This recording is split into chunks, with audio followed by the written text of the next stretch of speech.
All right, Homesteader family, welcome to the journey. Thank you for being part of the journey, and don't forget to share the journey. So, yes, I am in St. Joe, Arkansas. I had a couple stalkers discover where I live.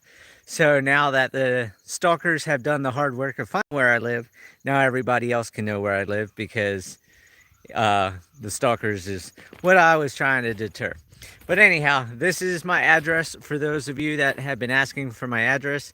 It's 901 Purdom Lane, St. Joe, Arkansas, 72675, I believe, is the zip code.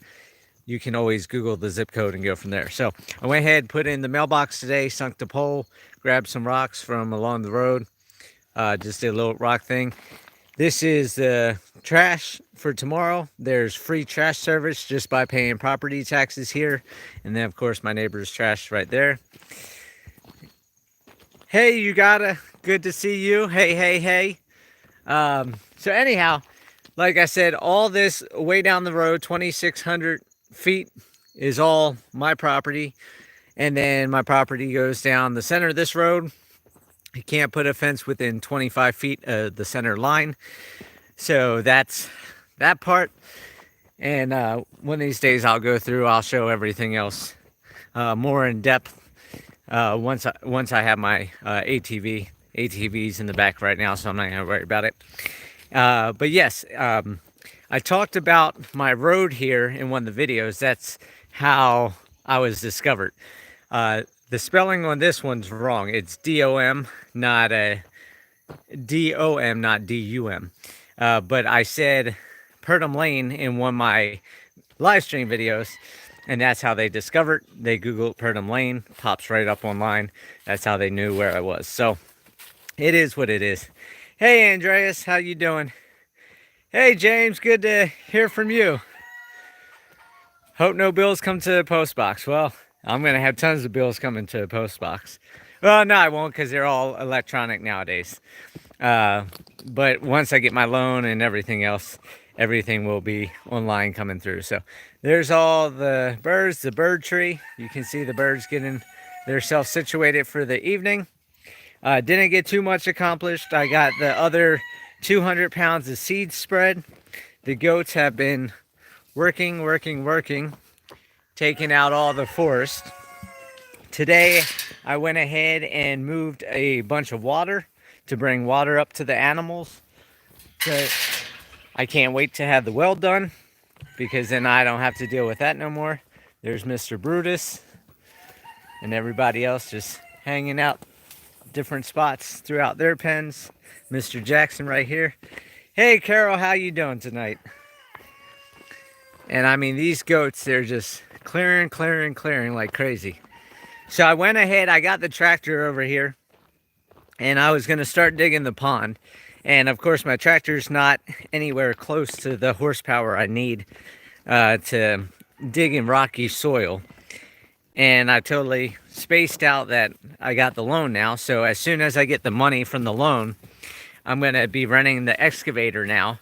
And like I said, I'm going to, right in here, this is going to be a big pond. This tree right here is dead.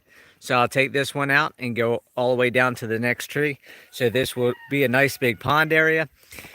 When I bring the pigs in and the pigs get here, then I'll throw a temporary pen together probably right in these trees. Just temporary until I can get something permanently built. I'm not sure where I want the pigs at. So it's not going to take long to throw up some cattle panels with T-post and just make a section in here, let the pigs do their thing, and then I can find a permanent area, do that. And then, of course, in that pen, the first pen, and several other places throughout the ranch, or not ranch, the homestead, I'm going to be putting in ponds. So that will eventually get going. Now here in this gully, as you can see, it's a gully right here that goes down. I plan to put the well up there by the shed and then get a windmill like farmers have on the ranches to pump water constantly. So the water will come down up here. I'll have a diversion to come over to keep the pond filled, and then the water will go down, all the way down the road, along the road, back and forth, back and forth, back and forth. And then I'll run culverts underneath to run water to different ponds in other sections. But you can see the goats are eating. I got all the water here topped off. I've got to get more water. Tomorrow, you can see they've already drank those down. There's Miss Girl over there. And it's just beautiful, beautiful time up here. All the different colors are coming in. The beauty's here, the crispness of the air. And I'm just so excited. Haven't got much done this trip, but it's feeling a lot more like home. I'm snuggling in, getting things set up. Hey, Sandra, how you doing? Yes, I'll be here soon. My goal is to be here November 1st. I've got 7 more trips, so of course I'm not going to have everything done by November 1st, but like cinder blocks, fencing, other stuff that I still have stacked up at the ranch, I can get next spring. And I'll just lock the ranch up until it sells and go from there. So my goal is to be here by November 1st. And I have several people that are wanting to come visit. So if you want to come visit, the airport closest to me is Harrison, Arkansas. That's where I go to get my steak dinners. It's only 32 miles from me. That's the bigger town that I've been talking about that I go to, the Home Depot, the Walmart, everything like that. So now everybody knows where at in Arkansas I am. So if you do your research, it is a beautiful, beautiful area. And then my neighbor just took me down to his property and showed me his property. And everybody's just happy. Now Miracle wants to come out with the goats, but we all know what Miracle does. He likes to go run down roads and terrorize people, make people think he's a scary, scary man when all he wants is kisses. And now he's being grumpy. Yeah, you being grumpy? Of course. Grumpy, grumpy man. You gonna come give kisses? Give the people kisses. Yep. Say I'm a handsome man. Handsome man. That's my Miracle. But that's it for this episode of today's Homesteader. Unless anybody has questions, feel free to chime in, ask any questions. I'll spin around and let you guys check out the animals for a little bit. And if questions come in, I'll do that. Nice work, Millennial. One day, Sandra, like I said, 4,400 miles isn't that far away, especially when you travel by plane.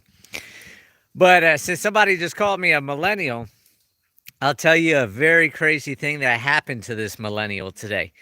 So, as we all know, millennials don't do any work. That's why all this fence is just sitting here. Nothing's ever getting accomplished around here. But I decided to reach out and touch a shovel today. So, not work with the shovel, just touch it. And check that out. My hand started bubbling up with blisters. It was so scared of that shovel. But, you know, that's what happens to us millennials. That's why we can't work. But, you know, there's other people that don't get firewood cut in, and they just putz around, so. And that's one thing I'm glad I don't have to do is firewood. I'm glad I had the propane blue flame heater for now. Eventually, I will have a fireplace when I build a house. Well, Seabury, you shouldn't have left you shouldn't have left Arkansas. You should have stayed in Arkansas, and we could have been neighbors out here. Yep, nothing's getting accomplished. I keep saying I'm going to build the pig pen today, and hasn't got done. And that's like, I showed you this, that I was going to put those panels there. I didn't get around to putting the panels up here. And look at all these trees. They're done cleared all the way back in here. And, you know, the goat's just going farther and farther. So, what I need to do is I need to, I guess, probably put them back up along the road and get the goats to go farther down or something. I don't know. There's so much stuff to do, so much work to do. But, like I said, it's nice to just sit around, relax. Well, I haven't sat around. I got all that garbage picked up.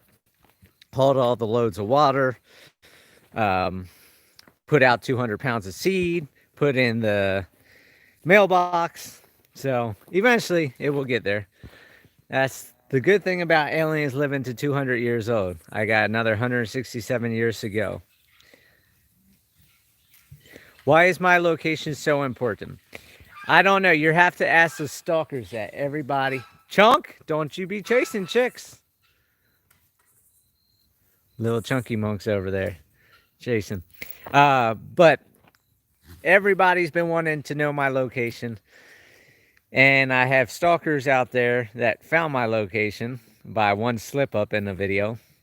And a lot of people do want to come out to visit. So I have, I think, 3 or 4 people now that are going to be scheduling in the next couple months to come out and visit and check out the homestead and everything else. So now everybody knows where they can go.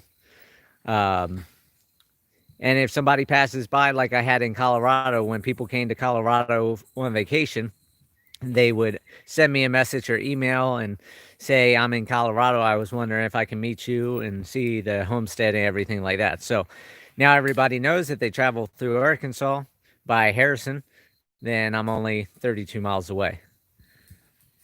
Don't get any more shovel boo-boos. Well, I know I'll just have to let boomers come out and do the work for me and sit back and watch them. You can work circles around a house full of millennials. I don't know about that. I stay in my parents' basement. They live right here. Oh, no, I don't. I have my own place. Yep, you're right. I'm not a regular millennial.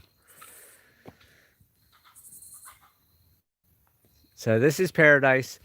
Tomorrow I'll go ahead and do another ride along because I've had people asking to do another ride along. They want to see the new changes in the leaves and everything. So I'll do that tomorrow.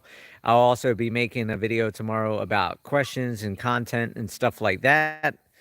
And then I'll do a live stream tomorrow evening to see if this millennial gets anything done tomorrow. So with that, I'm going to head out. I'm actually going to go grab some dinner because I didn't eat lunch today, and relax for a night watching movies with the dogs and go from there. So hope everybody has a great night, and I'll talk to you guys later.